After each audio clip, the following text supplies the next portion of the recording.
Got the console all set up here, and I think it's looking pretty good. I'm going to test it with Twisted Metal 2, which is my favorite PS1 game of all time. So let's just go ahead and pop that in and cross our fingers and hope it works. Power it up. Now I've got it running through SCART, RGB SCART, and that's the best way to get image quality out of the PS1, unless of course you use an actual PS3, which frankly I would recommend. And I've got a PS2 controller set up there. Very friendly with other devices, I guess I should say. I don't want to call that backwards compatibility, I'll call that forwards compatibility.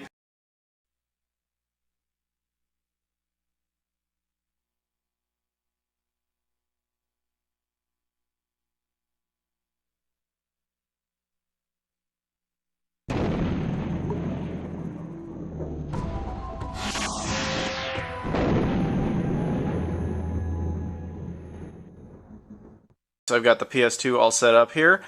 We see that it's got power, but it's not on. I've also got two games here, which I'll explain in a moment to see if they work. Well, first, let's turn it on and see what our reaction is. And obviously those lights work.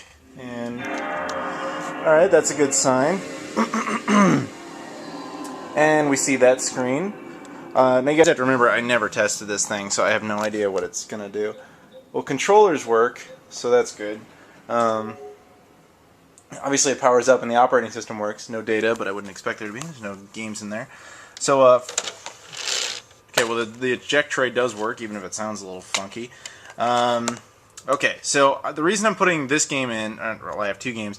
This is on a blue CD, and the reason for that is the PS2 had some games on DVDs. Most of their games were on DVDs, but a few were actually on CDs. So this is one of the CD games. It's one of the few that I have.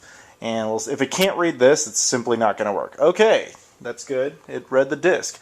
People probably don't know this. The PS2 has two lasers, even though you only saw one. There's one beneath that, and it looks like it's reading the game. A PS